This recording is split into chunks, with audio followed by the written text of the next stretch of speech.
This is Optimal Health Daily, episode 1243. You Can't Have All of the Fitness All of the Time, Part 1, by Galliett of fitforreallife.com. And I'm Dr. Neil.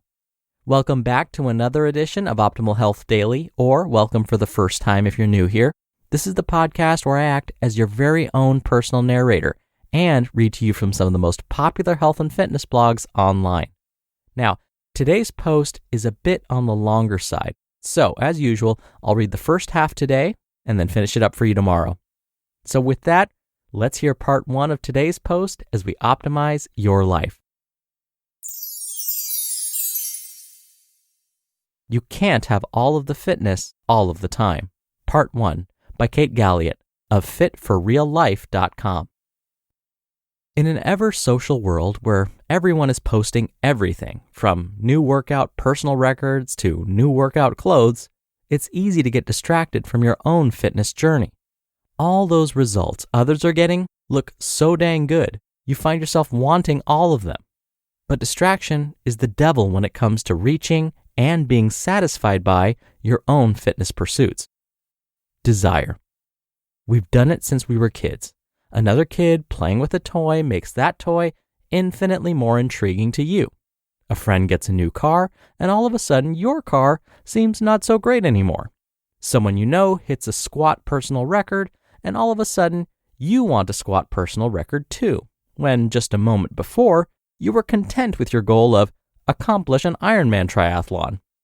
When we desire a fitness goal, we're desiring not just the end goal, but also how we think we'll feel when we achieve that goal. To see someone else achieving, well, we want to achieve too. We want to be awesome. We want to be accomplished. We want all of the fitness. Consider, though, that the word fitness covers a massive berth of end goals. You can be fit and be as sculpted as a Greek god statue for a physique competition. You can be fit and be unsculpted, but be capable of jerking hundreds of pounds over your head. You can be incapable of moving a massive weight, but you can run 26.2 miles and beyond with relative ease, and that is a form of fitness. You can never run 26.2 miles, but you're fit because you are a technical master in Brazilian Jiu-Jitsu. These are just 4 of what is essentially a bottomless well of fitness goals you could select from. The key here is to decide, what do you actually want from your fitness program? Clarity brings quality. You must be clear on what your main goal is and what you want to excel at, whatever excel means to you.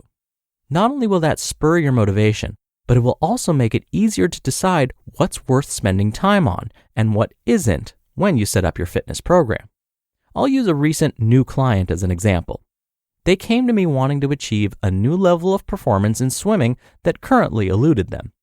Prior to working with me, they were swimming a few times a week, and they were doing a boot camp that met 5 days a week.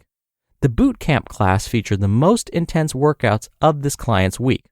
I asked the client why they were doing a 5-day-a-week boot camp that was more intense and consistent than their swimming workouts, when swimming was the main goal.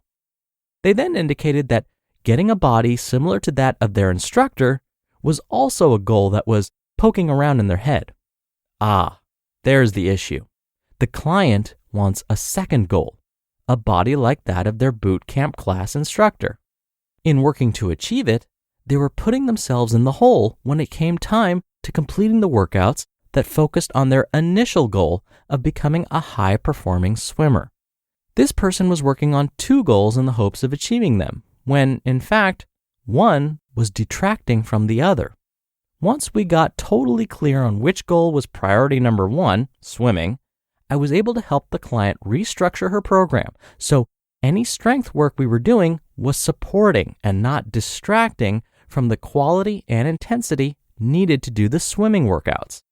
Now that the right amount of energy was focused on the workouts that will help her become a better swimmer, the client was happier too because she started seeing progress on her swimming goal.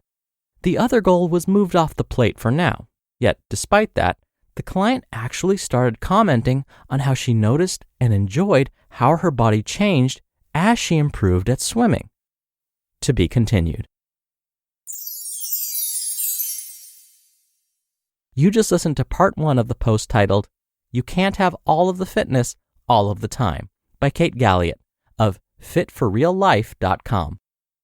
Now I'll have some of my comments as usual, but first, this past year has challenged even the most difficult times of life, and you might wonder, when will I ever have time to start meditating? Well, you can with Headspace. Headspace offers guided meditations in an easy-to-use app and has helped many reduce stress, improve sleep, boost focus, and increase their overall sense of well-being. As a professor, reading and writing papers for hours can be overwhelming.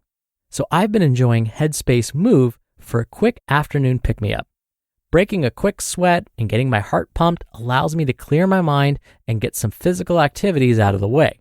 The best part is Headspace allows me to train my body and mind simultaneously. You deserve to feel happier, and Headspace is meditation made simple. Go to headspace.com/OHD. That's headspace.com/OHD for a free 1-month trial with access to Headspace's full library of meditations for every situation. This is the best deal offered right now. Head to headspace.com/OHD today. Dr. Neil here for my commentary. You know how Kate mentioned that her client started noticing the positive changes to her body after she refocused her attention on her initial goal? Well, that extra benefit is a very common side effect. I know I talk about celebrity trainer Mark Twight a lot on this show, but it's only because he says a lot of things that relate to what we talk about. Now, in case you're not familiar with his work, Mark Twight trained the actors to look like Greek warriors for the film 300. He trained Henry Cavill to look like he had the body of Superman for the Man of Steel movie. Obviously, these actors needed to have impressive physiques that were clearly visible on screen. But when asked about these types of impressive physical aesthetics, Mark Twight responded, quote, "Aesthetics are actually our last concern.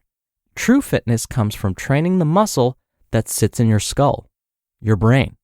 End quote. He argues that aesthetics or having a nice physique are a nice side effect of putting in the work to improve your overall fitness level. In fact, Mark Twight's colleague, Rob McDonald, once said something so aligned with what Kate mentioned in her post, I just have to repeat it here. Quote, "If someone tells me they want to get fit, I ask, fit for what? Fitness is task dependent. You need to map things out and set a goal, whether that's to finish a triathlon or simply to look and feel healthier." End quote. Well, guess what? This is what today's author, Kate, has been saying all along. All right, that'll do it for today. I hope you have a great rest of your Tuesday. Thank you so much for listening. Thank you for sharing this show with someone. I'll be back here tomorrow to finish up this post, so I'll see you there where your optimal life awaits.